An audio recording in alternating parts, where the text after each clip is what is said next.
When was the last time you looked at your life, not the story you tell about it, but the actual thing, and liked what you saw? There is a kind of peace that kills. Not the peace of a resolved conflict or a quiet evening earned through honest labor, but the peace of a man who has stopped seeing the world as it is and replaced it with a version he finds easier to inhabit. This is the peace of fantasy, and it is one of the most seductive, most quietly devastating traps a human being can fall into. Miyamoto Musashi, the 17th-century Japanese swordsman and philosopher, understood this with a clarity that still cuts through the centuries. His life was a sustained argument against the comfortable lie. From the age of 13, when he fought and killed his first opponent, to the final years he spent in a cave composing the Book of Five Rings, Musashi moved through the world in relentless contact with reality. Its harshness, its demands, its refusal to accommodate wishes. He did not do this because he enjoyed suffering. He did it because he understood, with the precision of a man who had survived 60 duels without a single defeat, that fantasy does not merely distort reality. It makes you weak in the face of it. The seduction. To understand why Musashi's philosophy matters here, we must first be honest about why fantasy is so appealing. And it is appealing, profoundly, almost irresistibly so. The human mind is not a passive recorder of reality. It is a story-making machine, forever constructing narratives that explain the world in ways that serve the storyteller. We tell ourselves we are more skilled than we are. We tell ourselves that the difficult conversation can wait, that the preparation can happen later, that the danger is smaller than it appears. We tell ourselves that things will somehow resolve themselves without our direct and difficult intervention. This is not stupidity. It is biology. The brain conserves energy by defaulting to familiar patterns and comforting interpretations. Facing reality, clear-eyed, without the buffer of optimistic assumption, is expensive. It is cognitively and emotionally costly. Fantasy is the discount option, and in the short term, it delivers real relief. Musashi saw this operating in the warriors of his era. He wrote in the Book of Five Rings about warriors who practiced the outward forms of swordsmanship but had not confronted the actual spirit of combat. They had trained in comfortable dojos, fought cooperative sparring partners, and built elaborate mental images of themselves as capable fighters. They had, in short, practiced the performance of skill rather than skill itself. When the real encounter came, when the sword was not wooden, when the opponent had no interest in their feelings, these warriors discovered the terrible gap between who they imagined themselves to be and who they actually were. That gap is the cost of fantasy. And in Musashi's world, it was measured in blood. 2. Musashi's way, the philosophy of direct contact. Musashi's entire philosophical project was an argument for what we might call direct contact with reality. He called it the way of strategy, but it extended far beyond swordsmanship. His method was to see things exactly as they were, to test his understanding against actual conditions, and to correct his thinking whenever reality contradicted his assumptions. His most famous principle was this: do not think dishonestly. It is the first of his 9 precepts, and it sits at the foundation of everything else he built. To think dishonestly is not merely to lie to others, it is to lie to yourself. It is to construct an internal picture of reality that flatters your preferences, that softens the features of reality you find threatening, that edits out the evidence that contradicts your self-image. Musashi spent years testing himself against this principle in the most demanding arena available to him, actual mortal combat. Every duel was a referendum on his understanding. If he misread an opponent's timing, he died. If he overestimated his endurance, he died. If he relied on a technique that worked in practice but failed under pressure, he died. There was no committee to appeal to, no institutional support to cushion the error, no possibility of revising his approach after the fact. The feedback was immediate, total, and permanent. This is what made Musashi's clarity possible. He was not smarter than other men in some abstract sense. He was more honest, because dishonesty was catastrophically expensive in his chosen arena. He had structured his life such that fantasy could not survive very long. Reality kept correcting him, and he kept listening. 3. The modern arena and its generous cushions. The challenge for those of us living now, in worlds considerably less lethal than Musashi's, is that our arenas are far more forgiving of fantasy. We can hold incorrect beliefs about ourselves and the world for years, even decades, without receiving the kind of sharp corrective feedback that a sword duel provides.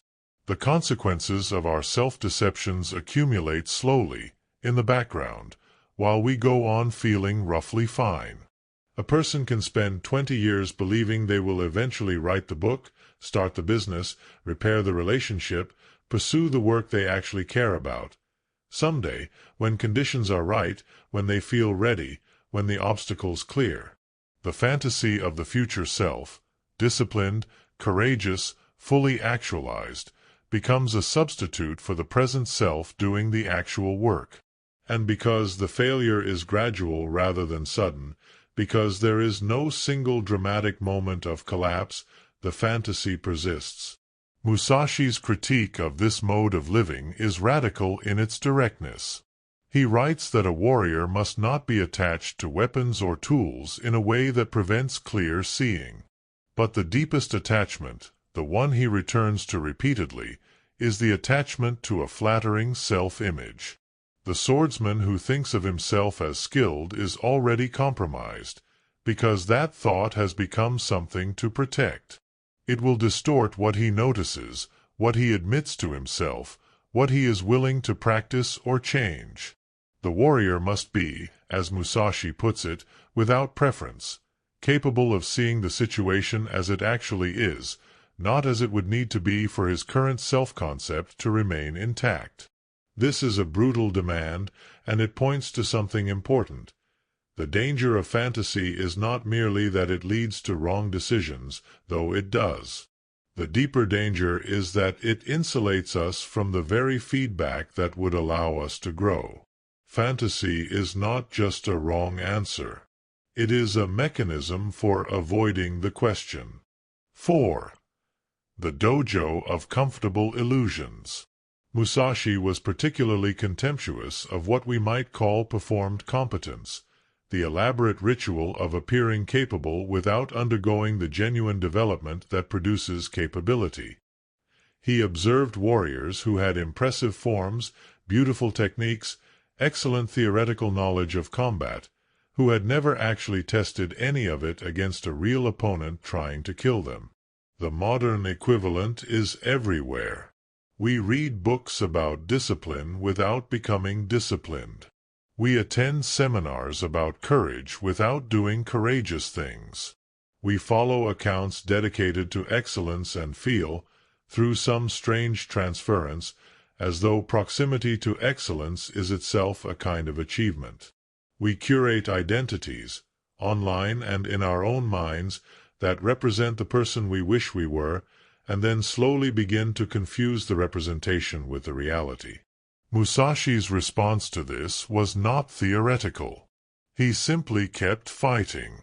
He kept putting himself in situations where the gap between self-image and actual capability would be made visible. He kept submitting his understanding to the test of reality, not because he enjoyed the risk, but because he understood that untested understanding is not understanding at all. It is assumption dressed as knowledge. His famous Dakodo, The Way of Walking Alone, written in the final weeks of his life, returns to this theme with an almost frightening serenity. He lists 21 precepts for living, and running through all of them is the same commitment. Do not seek comfort, do not seek approval, do not attach yourself to anything that softens the friction between yourself and reality. Do not pursue the taste of good food, he writes. Do not act following customary beliefs. Each precept is a small demolition of a comfortable refuge. Each one asks, what are you hiding behind? Fantasy as defense against grief. There is something important to acknowledge here, which Musashi's stoic exterior can make easy to miss. Fantasy is often a response to pain. People do not retreat into comfortable illusions out of laziness alone. They retreat because reality, at certain moments, is genuinely unbearable. The person who cannot look clearly at their failing relationship may be avoiding grief. The person who cannot confront their professional stagnation may be protecting themselves from the shame of having wasted time. The person who cannot examine their own character honestly may be defending against a terror of worthlessness. Musashi's philosophy does not exactly account for this, which is perhaps its most significant limitation. His path was solitary and extreme. He never married, had no lasting home, and spent his life in a relationship with combat that most people will never experience and perhaps should not want to. The question of how ordinary human beings, embedded in relationships, responsibilities, histories, apply his principles is not one he directly answers. But his core insight holds, even adjusted for the full complexity of human life. The comfort purchased by fantasy is borrowed against the future. The grief you do not face does not disappear. The gap between your self-image and your actual capabilities does not close on its own. The conversation you keep avoiding does not grow less necessary. At some point, reality always presents its bill, and by then, the interest has accumulated. What Musashi offers is not an argument for ruthless self-criticism or joyless austerity. It is an argument for the particular kind of courage required to see clearly. To look at yourself and your situation without the softening filters of wishful thinking. To notice the gap between who you are and who you wish to be, not as a source of shame, but as information. As the location of the work. 6. The practice of ruthless clarity. What does this actually look like in practice? This Musashi-inflected commitment to seeing without fantasy. It begins with a discipline of honest assessment. Musashi famously insisted on studying all the arts and disciplines, on testing his understanding against diverse domains, specifically because breadth of real experience is a corrective to the blind spots that develop within any single framework. He did not want to be a person who was technically skilled within a narrow practice but incapable of seeing outside its assumptions. He wanted his understanding to be stress-tested from multiple directions. For the person living now, this might mean actively seeking feedback rather than avoiding it. It might mean submitting work to genuine scrutiny rather than protective audiences who will affirm rather than challenge. It might mean sitting with the discomfort of an honest performance review, an honest look at finances, an honest conversation with someone you have been hiding from, long enough to actually receive the information being offered. It also means cultivating what Musashi calls perception over sight, the distinction between seeing what is actually present and seeing only what you expected or wanted to find. Sight gives you the surface. Perception gives you the structure underneath. The warrior who only sees the opponent's sword will be defeated by the body that directs it. The person who only sees their current circumstances without perceiving the patterns that created those circumstances will keep recreating them, despite their best intentions. This requires a certain tolerance for being wrong. Musashi was not a man for whom being wrong was shameful. In his framework, being wrong and discovering it is one of the most valuable experiences available.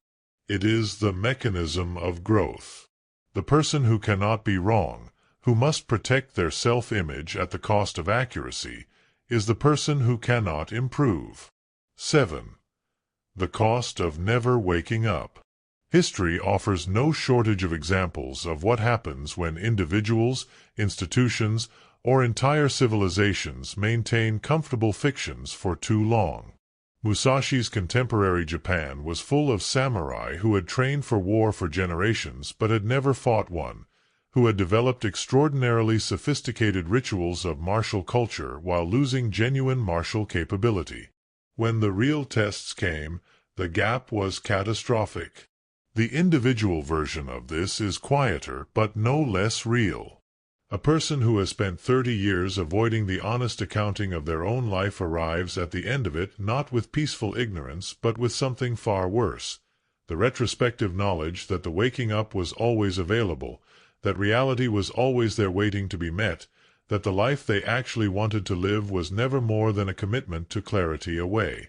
Musashi sat in his cave at the age of 60, having survived everything the world had sent at him, and wrote with the steady hand of a man who had made his peace with reality, not because reality had been kind to him, but because he had never allowed himself to be separated from it for long.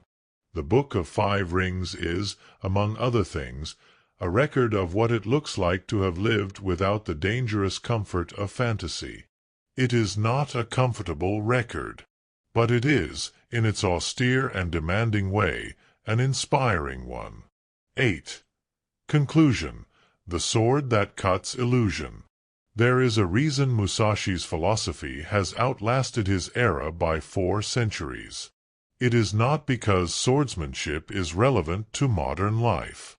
It is because the human tendency to seek comfort in fantasy is permanent, and the cost of that comfort is permanent, and the discipline required to live otherwise is permanent. Musashi's sword, in the deepest sense, was never just a weapon. It was a tool for making contact with what is real. Every principle he articulated, think honestly, perceive rather than merely see, test your understanding against reality, do not attach to comfortable forms, is an aspect of the same fundamental commitment, to live in contact with the world as it actually is rather than the world as you wish it were. The dangerous comfort of fantasy is dangerous precisely because it does not feel like danger. It feels like relief. It feels like wisdom, sometimes the mature decision to accept what you cannot change, to make peace with your situation, to stop fighting. But there is a difference, and Musashi knew it in his bones, between the genuine peace of a man who has faced reality and found his footing within it, and the false peace of a man who has simply stopped looking. One of those men is free. The other is merely comfortable. And comfort, as Musashi would be the first to tell you, is the one opponent that never announces itself before it begins to win. Miyamoto Musashi, 1584–1645, was a Japanese swordsman, philosopher, and author. He went undefeated in 61 duels and authored the Book of 5 Rings, Go Rin no Sho, and the Dakodo in the final years of his life. His philosophy of strategy has influenced military theory, business, and martial arts for nearly 4 centuries.